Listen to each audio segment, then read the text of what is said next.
Capítulo 2. Identidad y percepción. En este segundo capítulo exploramos dos conceptos fundamentales para comprender la experiencia urbana: identidad y percepción, porque la ciudad nunca es la misma para todos, cambia según quien la mira, cómo la recorre y dónde la habita. Cada persona construye su propia versión de la ciudad a partir de los recuerdos, miedos, afectos y experiencias. Para profundizar en estas ideas, conversaremos con Johan Sebastián Alvarado, docente de la UPTC, quien nos ayudará a entender cómo se forman las identidades urbanas y de qué manera nuestra percepción moldea la relación que tenemos con los espacios que habitamos. Bienvenidos a este nuevo episodio de La Ciudad Recorrida, donde seguimos descubriendo cómo la ciudad se convierte en espejo, refugio y narrativa. Hola, ¿qué tal? Espero que estén muy bien. Mi nombre es Sebastián Alvarado, yo soy docente adscrito a la Escuela de Artes Plásticas y Visuales de la UPTC. Soy magíster en Teoría e Historia del Arte de la Universidad Nacional de Colombia y soy graduado como maestro en Artes Plásticas por la Universidad de Antioquia. Respecto a qué lugar de la ciudad creo que es el más importante para que se defina como tal la ciudad, creería yo que no hay un solo lugar. Recordemos que no estamos habitando un tiempo, dijéramos, herencia de los procesos de conquista, y en donde quizás la plaza era la que permitía el despliegue de las relaciones sociales, culturales y políticas en las ciudades, y se implantó de una u otra manera como el epicentro de las relaciones entre sujetos, sino que estamos viviendo una era en donde estamos encontrando también que los fenómenos culturales, sociales, políticos, económicos, administrativos se dan en lugares periféricos y marginales que muchísimas veces están alejadas de los centros. Entendamos que también hay cultura en las plazas de mercado, entendamos que hay cultura en las discotecas, entendamos que hay relaciones sociales en donde se suceda cualquier actividad humana. En los talleres de mecánica y en ese orden de ideas creo que sería un poquito, dijéramos, complejo decir que hay un lugar que permite que se estructura, que permita estructurar la ciudad, o que digamos que se estructura a partir de allí.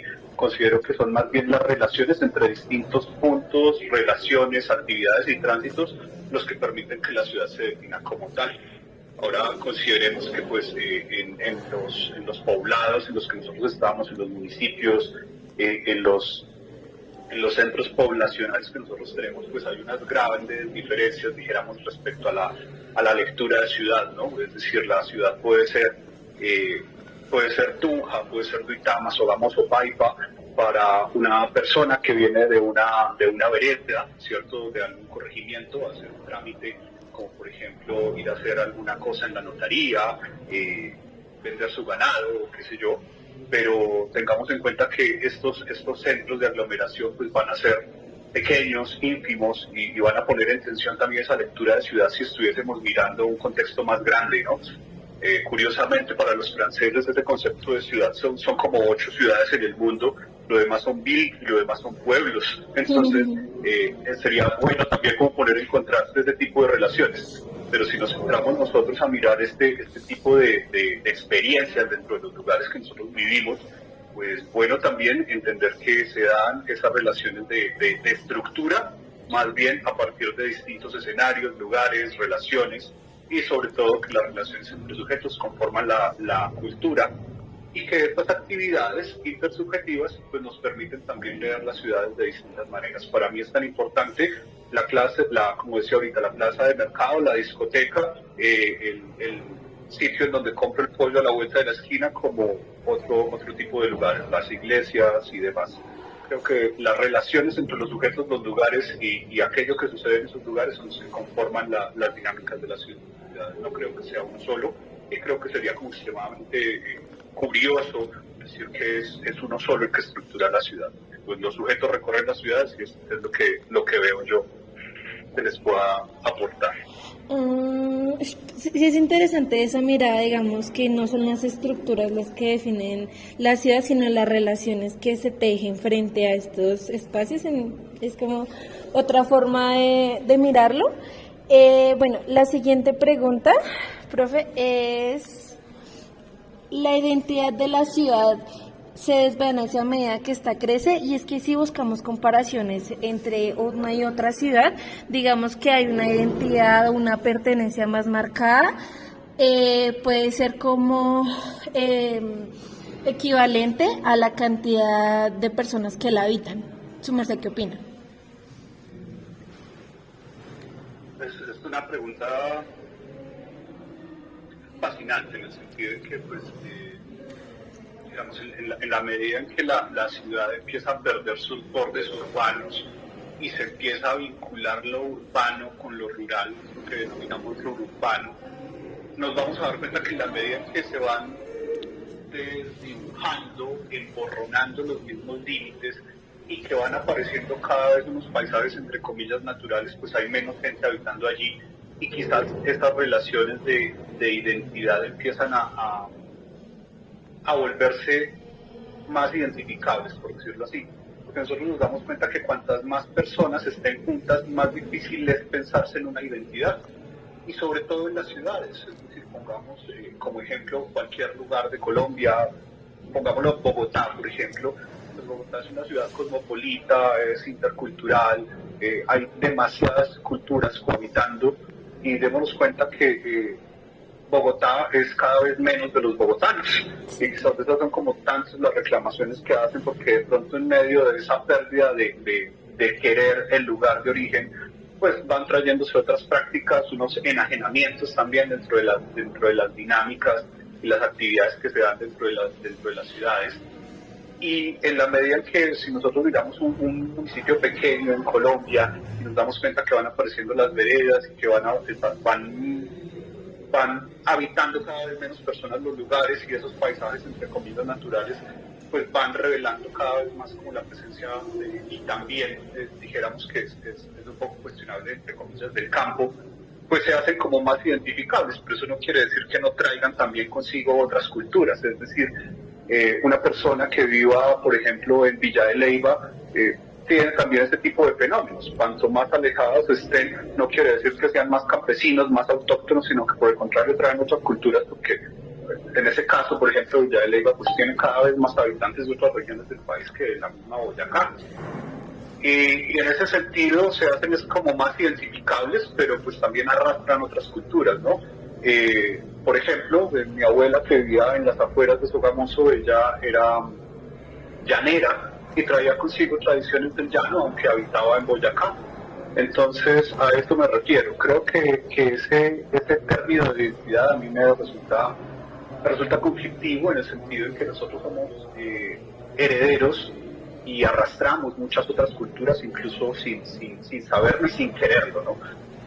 Muchísimas veces la gente que se reconoce autóctona, que se reconoce, dijéramos, muy localista, pues quizás lo primero que haga sea poner en su Spotify o en YouTube o escuchar una canción, ¿cierto?, extranjera en la radio, y es lo que pasa. Nosotros somos hijos de unas dimensiones interculturales que debemos hacer valer también. Es decir, tener una mirada propia, pero ponerla en tensión con unas dimensiones globales, no perdernos de vista en esa tensión, contradecirnos si es preciso, ¿no? Sí, claro, profe. Bastante compleja como esas percepciones de identidad y digamos cómo estas pueden llegar a mutar. Pero bueno, entonces, profe, ya teniendo estas preguntas, su merced, desde el tiempo que ha habitado pues esta ciudad de Tunja, ¿usted cómo la ha llegado a percibir, cómo la ha llegado a vivir, a habitar? ¿Qué me podría, pues digamos, dar como su opinión o su mirada frente al territorio actual que habita? Pues chicas, honestamente yo no estoy radicado en Tunja, yo estoy radicado en Duitama. Sin embargo, sí que la conocí hace bastantes años, hace, no sé, más o menos en el 2003, viví en Tunja, viví por 2 años en Tunja, y la Tunja de entonces era una Tunja muy distinta a la de hoy. Es decir, que desde el clima hasta los comportamientos, las culturas urbanas eran otras. He notado pues unos cambios significativos. Ya uno se da cuenta como del paso de los años. Por ejemplo, en mi experiencia en ese entonces, en Tunja, el clima era Es decir, Tunja tenía fama de ser fría porque verdaderamente lo era. Curiosamente, ahora si nosotros salimos en Tunja, pasa lo mismo que va a suceder en otros lugares del mundo por aquello del calentamiento global, ¿cierto? Que no es una idea abstracta ni impuesta ni construida, sino que se está dando. Ya no sabemos si vestirnos como si estuviéramos en temporada de sol, temporada de lluvia, porque puede cambiar muy rápido el clima. Recuerdo que en ese entonces, solamente hablando del clima, recuerdo que un día experimenté una temperatura de menos 6 grados saliendo a las 7 de la mañana.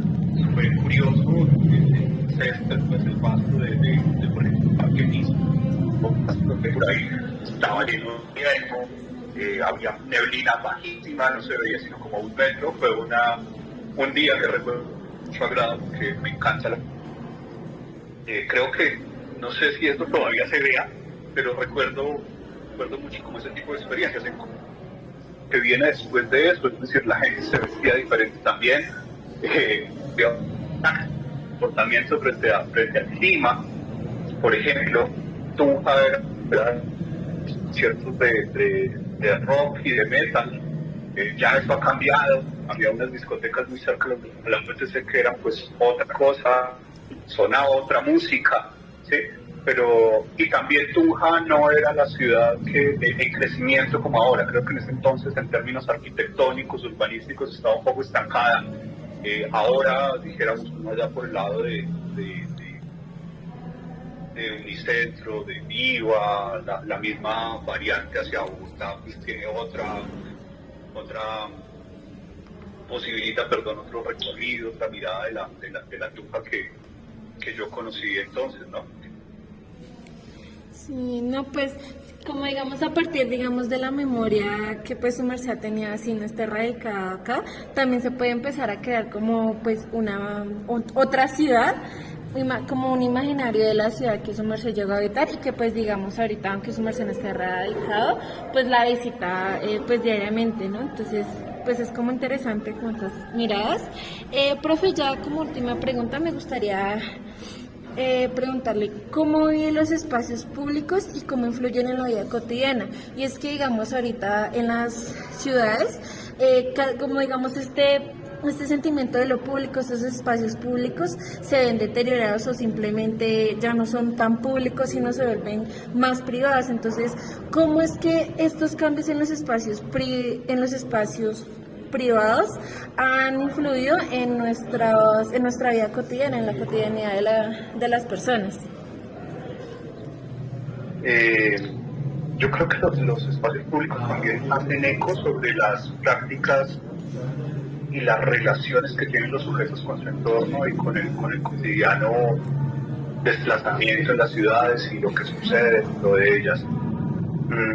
Creería yo que los espacios impolutos en las ciudades son imposibles. Ahora recién en la Bienal de Bogotá, un artista dispuso una pieza en espacio público y esta pieza pues fue apropiada con intervenciones de los grafiteros y los transeúntes.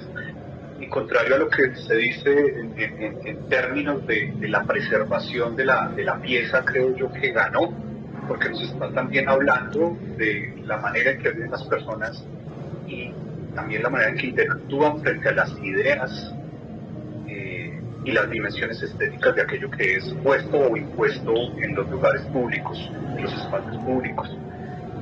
Si nosotros nos damos cuenta, en últimas, pues eso también son unos síntomas, unos signos que se leen, es decir, de cómo estamos como sociedad, y no estoy señalando que necesariamente esto sea malo.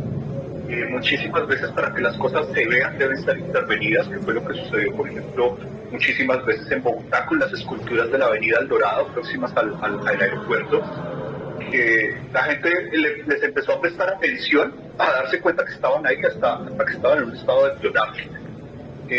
Entonces creo que ese tipo de sobre los espacios y lo que habita el espacio, en últimas es una cosa muy bella, como muy de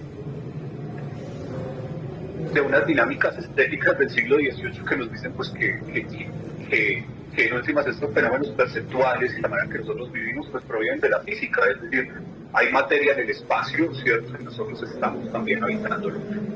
Y la manera en que nosotros habitamos el espacio pues habla de nosotros, de nuestras prácticas, de nuestras lógicas de acción, y esas acciones pues también van a intervenir en los lugares y los espacios. Ok, listo, profe. Muchísimas gracias por pues esta entrevista.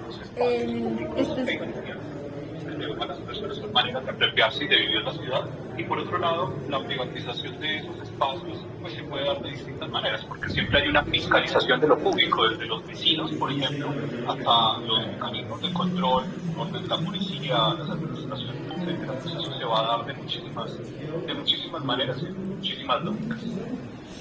Sí, no, claro, entonces digamos estas percepciones, como todo este apropiarse como del espacio también hace parte pues de las dinámicas y como en la ciudad se desarrollan, entonces es como interesante. Muchísimas gracias, profe, por su tiempo, por responderme estas preguntas. Con gusto.